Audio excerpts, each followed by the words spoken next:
Hello again, welcome back inside the Tier 4 studio here in Morgantown, West Virginia.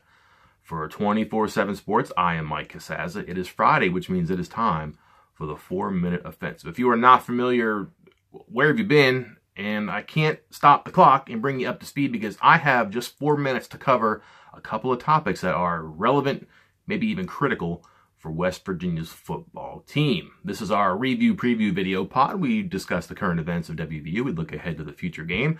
And that brings us to Saturday afternoon, West Virginia against the football championship subdivision's Delaware State. Jeff Sagarin does computer rankings for USA Today's website, and there are 129 full-time or transitioning FBS football programs, 124 FCS programs. Forgive me if my math is wrong there. I'm pretty sure that's accurate. Put them all together, that's your Division I total. There are 4 teams that rate worse than Delaware State. It's the Hornets. They play in the MEAC. It's a full rebuild with a coach who's still finding his footing. 13-game losing streak, and that is all the time I'm going to give Delaware State because they may not give much more time to West Virginia on Saturday, and that leads me to my first point. First things first are the first things first. There would be great incentive to blow out Delaware State to prove that the offense is as capable as it looked early and often against East Carolina, that the defense is as capable as it looked in stretches against East Carolina, and has potential that the coaches and players believe is there.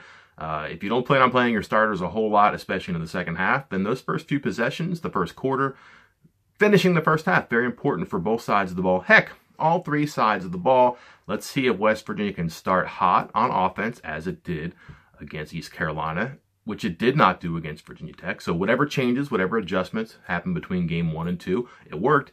Sustain it from game 2 to game 3. Defense has been fine early in the games against Virginia Tech and East Carolina. Had a bit of a wobble against East Carolina early on, but recovered.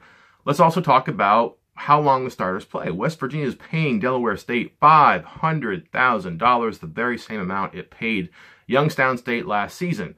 You're not going to get a lot out of this game if we're being honest with one another, which we should be. So what do you get? Well, Dana Holgorsen has this thing about being good at halftime, which means finishing the first half, getting off the field, organizing in the locker room, meeting off in your little spaces, discussing what went right, what went wrong, what adjustments you have to make, and then executing all that stuff out in the field. Didn't really work out very well against ECU, but if you're going to use this game for something, maybe use it for getting good at halftime. Again, you may not want to think about the starters playing in the second half. I would be very surprised if it didn't happen, just because I think Holgorsen and his staff are serious about this. Rehearse your halftime while you can in non-conference play, so when it actually becomes a little bit more difficult, a little bit more serious once you get into Big 12 play, you have that routine down.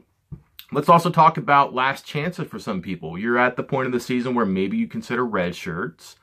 You're also at the point now where Big 12 play is a week away, and then there's an open week and things get real serious at TCU. You have to make some decisions about some players, not only for whether or not they redshirt, but what's their role? How much playing time do they get? How much playing time do they deserve? You don't get a lot of chances to mess around in games and prove it.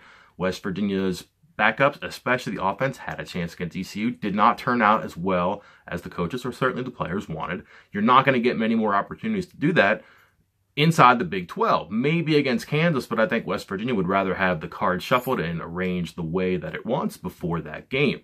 So what happens in that third and fourth quarter could really leave an impression that lasts deeper into the season. Last chance for many players, some players, who knows, but we'll know a lot more about those players' future come Sunday morning. And finally, I want to see more of Chris Chugunov. Ideally, Will Greer doesn't play very long in this game, and ideally, Will Greer plays a lot of the season. So you may not get to see Chugunov play too much. You want to get him as much action as possible. I thought he looked pretty good, and he was betrayed by his receivers a little bit. I think that there is great hope that he is a capable triggerman as a backup, but he needs to get some help from his receivers. Those receivers need to play more to help out the starters.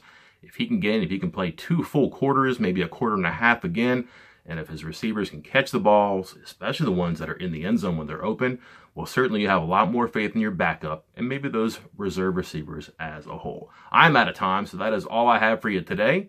Thanks for hanging around for 24/7 Sports. I am Mike Casazza. I'll see you next time.